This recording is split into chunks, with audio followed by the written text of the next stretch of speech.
What's up, guys? Welcome to Daily Dose of Reddit. This is your host, Zach, and today's subreddit is r/ProRevenge. Alright, this story's called Taking Down Queen Karen, President of the HOA. Okay, this happened years ago, 1985 to be exact. I was 45 when this happened, 81 now. Wow. So after my second retirement, I started doing property management. I bought this 2,500 square foot luxury home with the sole intention of renting it out. Now, I didn't know how bad the HOA was, but when I became the owner, I soon found out. This all took place in 2 years' time. Karen would literally have a problem with everyone in the neighborhood. Trash cans left out? Fined. Loud music after 10 p.m.? Fined. Yard sale without permission? Fined. Removing dead plants and replanting without approval? You get fined. It went on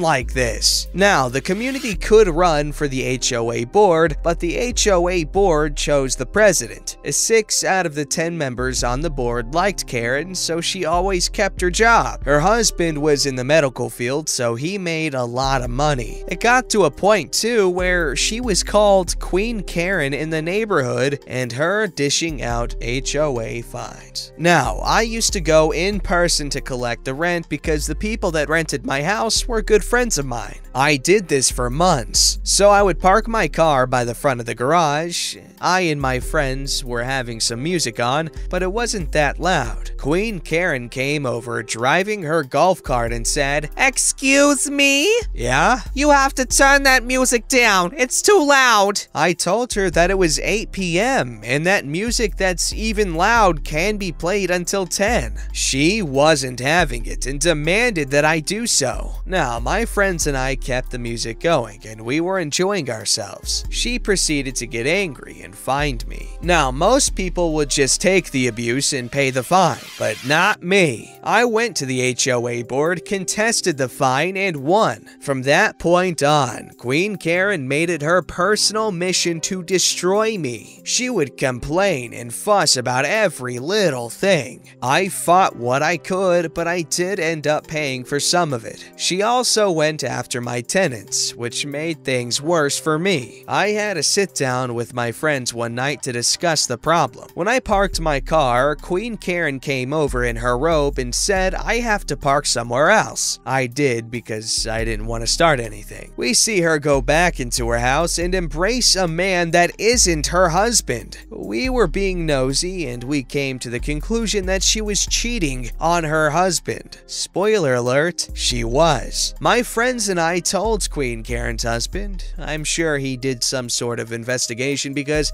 3 months later, they divorced and he was moving his stuff out. Now gossip said that Queen Karen got nothing because she was the one that cheated and she didn't have a job, so she wasn't entitled to the money. From this point on, Queen Karen had a massive decline in the quality of life that she had. She sold her car and got a cheaper one, and she adopted different dressing habits. But even after the divorce, she never got a job and she was still living somewhat better than everyone else. Fast forward to 1986. In February, Queen Karen and the HOA had been giving out fines for very obscure things and increased monthly dues. Having trash cans out a couple of hours early or after the trash man left would result in a fine. Targeting people that had older or dirty cars goes on and on. Me and the other people in the community were sick of the crap that she and the HOA were pulling. So at the next meeting,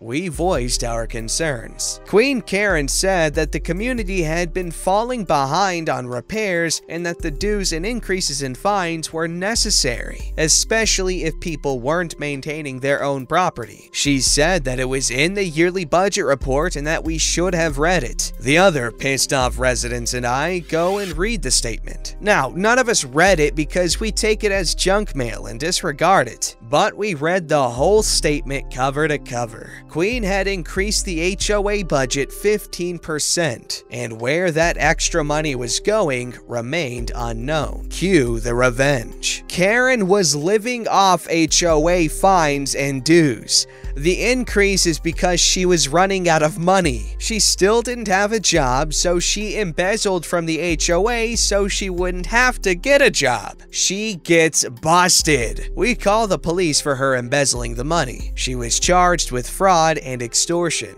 The neighbors and I filed a joint lawsuit against Karen to get reimbursement as well. Because she had no money, she had to mortgage her house to pay us all. She later went to federal prison for 6 years with no parole. Because she went away, no one was paying on her house. The bank foreclosed on it and it was bought by someone else. So when she got out in 1992, she was homeless. Honestly, the majority of us didn't want to ruin her life like this. Had she toned down the excessive fines, we would have let her be. But she had to double down and steal from us because she didn't want to get a job like everyone else. Edit. Okay, I didn't think that I would have to explain this, but no, I didn't call Queen Karen a Karen in 1985. I just used the name here because I've been told that is what you call an undesirable, noisy white lady. I can't use her real name for privacy, so I named her that for the purpose of the story. Okay, that's some pretty good revenge. She definitely got what was coming to her. After stealing and cheating like that, that's not cool, Karen. This story's called The Long Game. This is a long story, so settle back and relax. I love this sub, and I have taken to asking friends about great revenge stories. This one comes from my boss, who lives in the small town where it occurred. To set the stage, many decades ago, Barney and Betty immigrated from Europe and bought a farm. A few years later, they had kids and sponsored Wilma from the old country as a nanny. She met Fred, a local boy, fell in love, and got married. Wilma stayed on as the nanny and Fred worked as a farmhand. Their kids and Barney and Betty's kids grew up together, and it was pretty much a big blended family. Years go by, and Barney and Betty decide to sell the farm fields to Farmer Frank, and kept the land the house was on. They made enough off the sale to build a nice new house and rezone the property lines. They broke the lot up into 2 parcels, one for the new house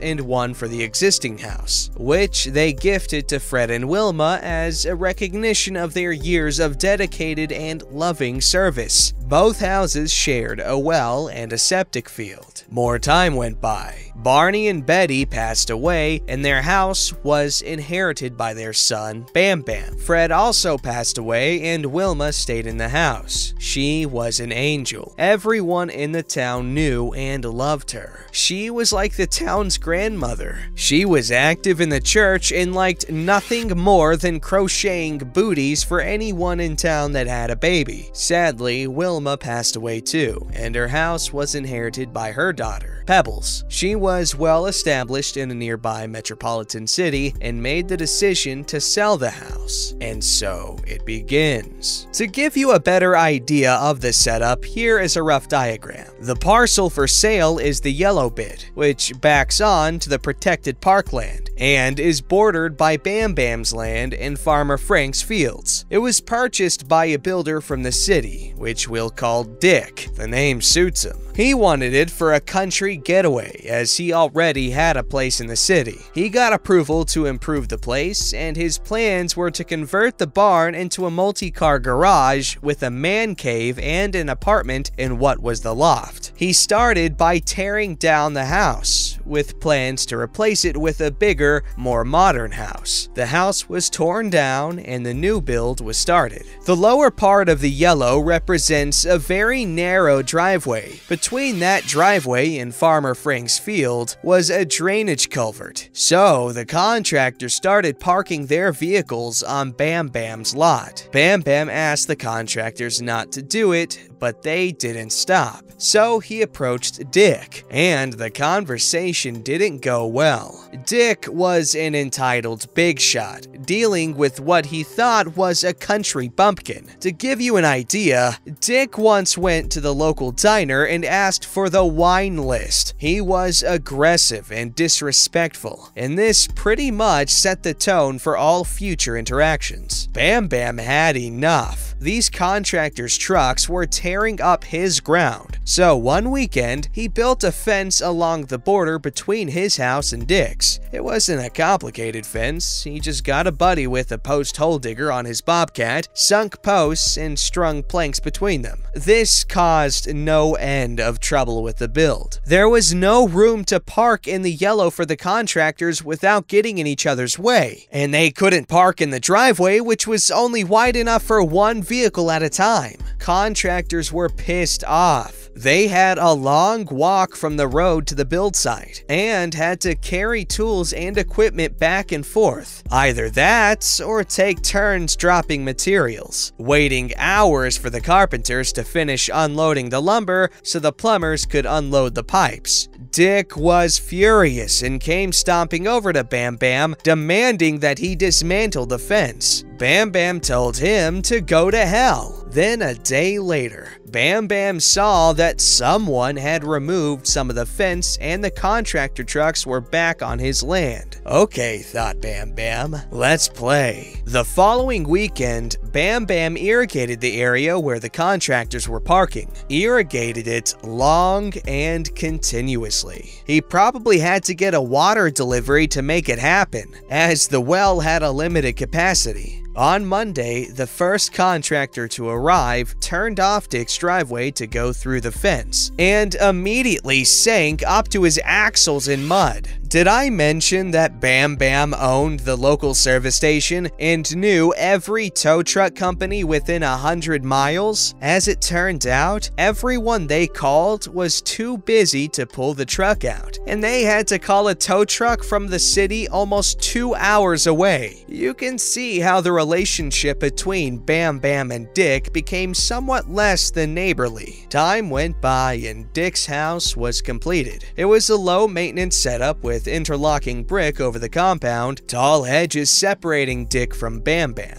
They kept out of each other's way, but they certainly weren't pals. Dick's kids would come up on the weekend and have a party now and then, but Bam Bam would put up with it. One issue that arose was when Dick decided to fill the small swimming pool that he had installed. This drew the well dry and caused some sand to be pulled into the water treatment equipment. When Bam Bam approached Dick about the cost of the repair via email, Dick basically replied that it was Bam Bam's problem. The same when the septic holding tank needed to be pumped. Bam Bam offered to split the cost of the pumping, and Dick refused to part with a dime. Years passed, and Dick decided to list the house for sale. That's when Bam Bam made his move. He cut the water and capped the septic line leading from Dick's house. Then he informed the real estate agent of what he had done. Well, that induced a thunderstorm for sure. There's no way Dick could sell a house that had no water or any way to dispose of waste. He couldn't build a septic field on his property, it was too small. He approached Farmer Frank to buy some of his land, but was rebuffed. His only option would have been to install a septic holding tank, but the only place to put it would have been right in the middle of his compound. And septic tanks can be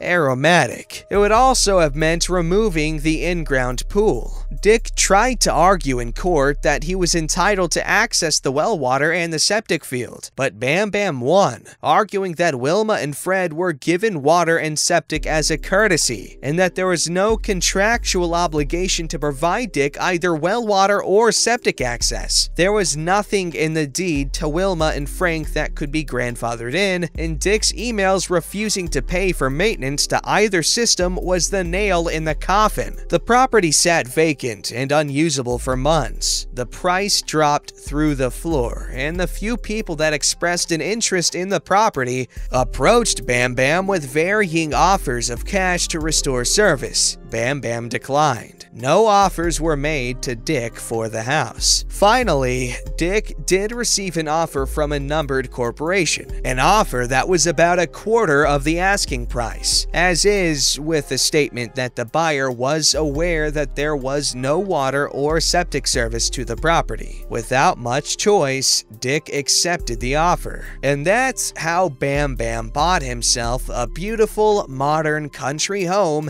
at a steal of a price. He reattached the water and septic in an afternoon and moved his furniture down the driveway. He rented his old house out for extra money and had the numbered company negotiate with himself for an arrangement for perpetual use of the well and septic, thereby jacking the value of the house by a factor of 4. Later, if he decides to sell it, he'll be making a massive profit. Bam Bam now enjoys a country paradise and is the social king of the hill in his town, all because Dick decided to be a Richard. Wow, that's actually some pretty good revenge. Definitely the title suits it, that is the long game, and is a type of revenge to be appreciated. Alright guys, as you know, at the end of every revenge video, I like to do a little wholesome funny story or something like that. And so here we have a story from r/funny stories, and it's called Young with a Lot of Free Time. I was about 17 and still living at home. Pretty nice neighborhood with houses real close together. Anyway, I was at Walmart one day and saw that they had small garden gnomes for sale for super cheap, like a couple dollars per. So naturally, I bought as many as I could. I had maybe 40 to 50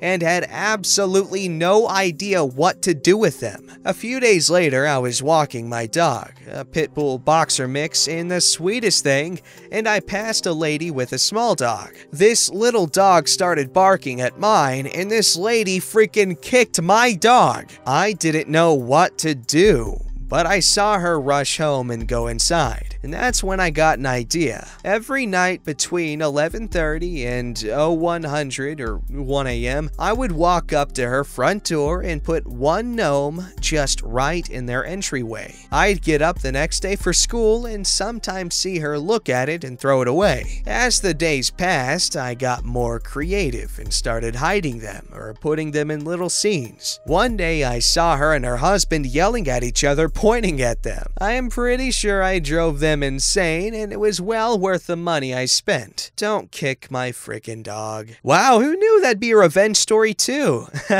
I honestly didn't know that. I just assumed it would be funny. And I was funny, and coincidentally revenge-oriented.